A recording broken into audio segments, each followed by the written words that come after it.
Hello, it's Delia. Thanks for jumping on. So I was having some conversations in the past couple of days, and the thing that became really clear is that how ingrained the belief is that if you could just understand something, it would change. And the truth is, you can understand all kinds of stuff in your head and in your vocabulary. You can talk about it. You can write essays on it. You can give speeches on it. And if you haven't taken it in, for lack of a better word, in your whole body, it doesn't matter. You can understand it all day long, and that changes nothing. And I think I've seen this in myself, and I've seen this in other people, where they're so desperate to understand that they think and think and think and think and think and think and think, and research and think and read up what other people have thought, and convinced, because we're sold this idea that if you can think it, you can be it. And it's tricky, because if you can allow it, you can be it. And because we do operate with our senses, and one of our senses is words in your head, but not everybody has words in their head.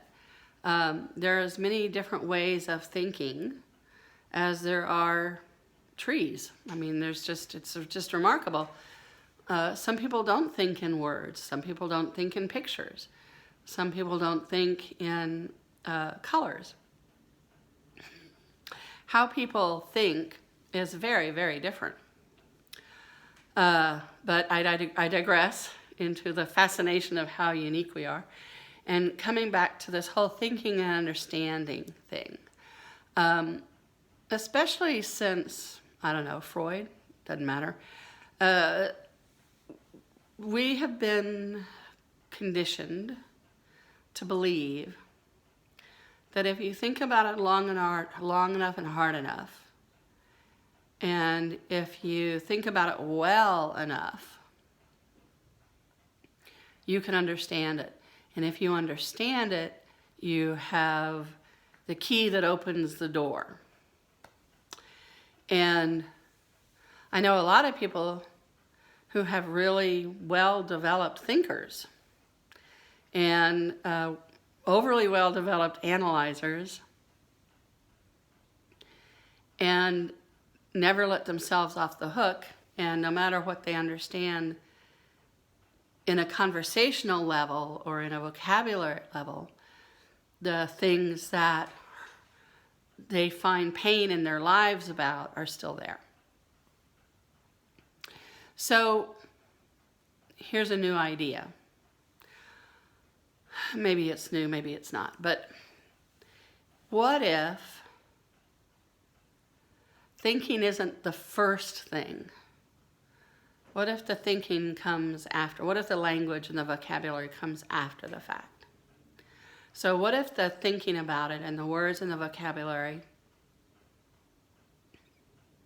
are the cart, not the horse?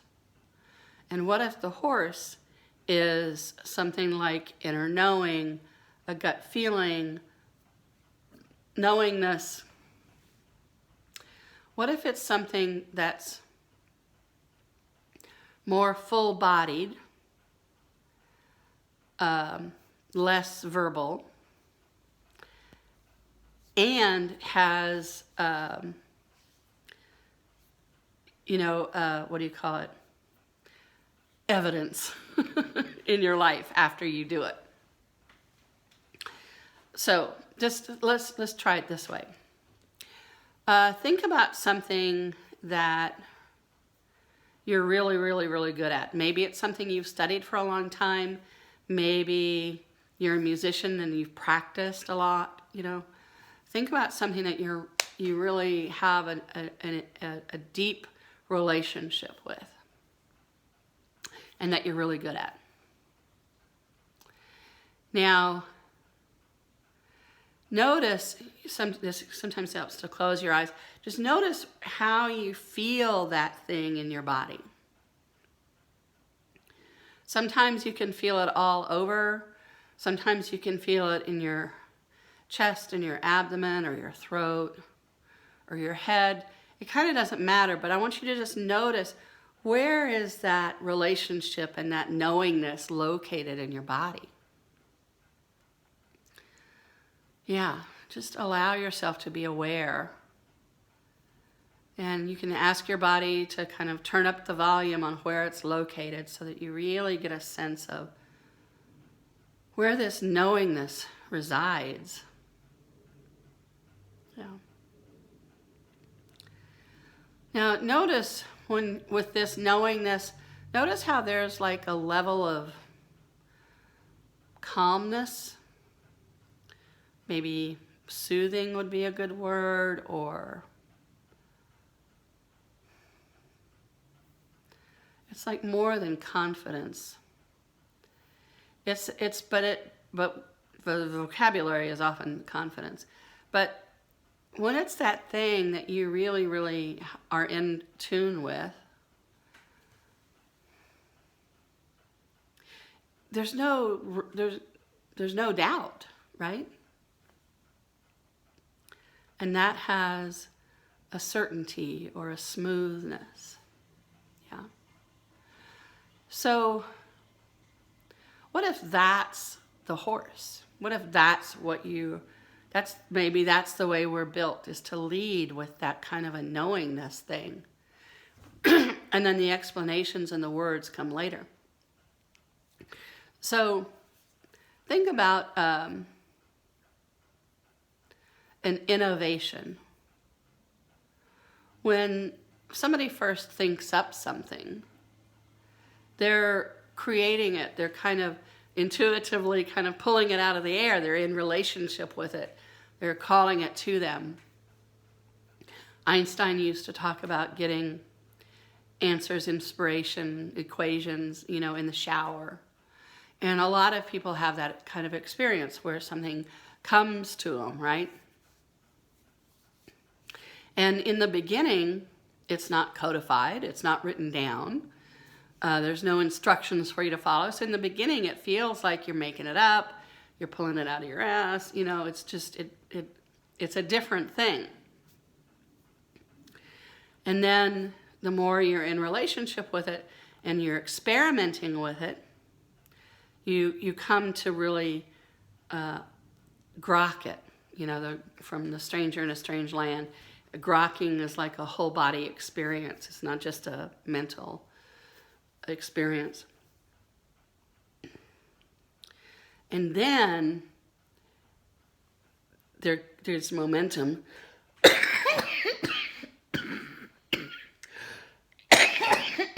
Pardon me. And there's more communication with you and whatever it is. And then it turns into something like, oh my God, eureka. Like the Apple guy dropped out of school, took a calligraphy course because he was bored. Hence, we have good fonts. Why was he taking that apparently off-topic class? And then when he created the whole Apple thing, Macintosh, it included good fonts, nice fonts. So that is the horse, this being in connection, being attuned, being in relationship with possibilities, being curious. That's the horse. And then the language for everything comes later. And the explanations and the white papers in many ways, white papers are written so that people who have no aptitude and don't really care about something can mimic it. So, unless it's how to work a machine, if it's, something mechanical. I mean, white papers are no way to live, right? Because we're meant to be live. We're not in reruns, and we're not imitating. The more you're imitating, the more tired and cranky and what's the point you're going to feel, right? So the world that we live in kind of teaches us that the first thing you have to have is vocabulary, and you have to be able to tell somebody about something to convince them or to prove that you know it or whatever. Not really true. And the whole thing about understanding is because there's so much mimicry in our culture, the if-then logic is if you can talk about it, then you know it, and then that changes everything. But stuff that you know in your head is not the stuff that changes everything. You can know a lot of stuff and not be connected to your body and not be connected to your information system, which is designed to give you all the navigational information you need.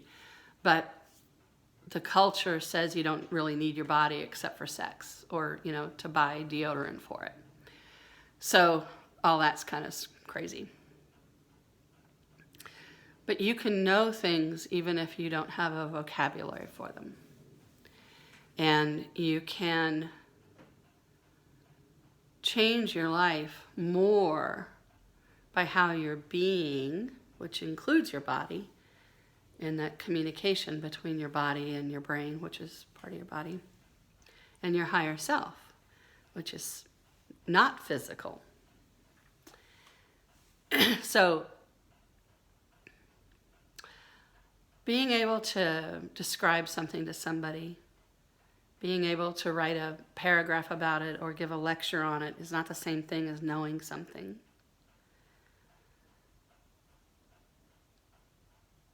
And you can know something without having a vocabulary for it. It's the internal knowingness that changes everything for you. So, explore what do you know and what happens when you put the horse before the cart and get things running properly.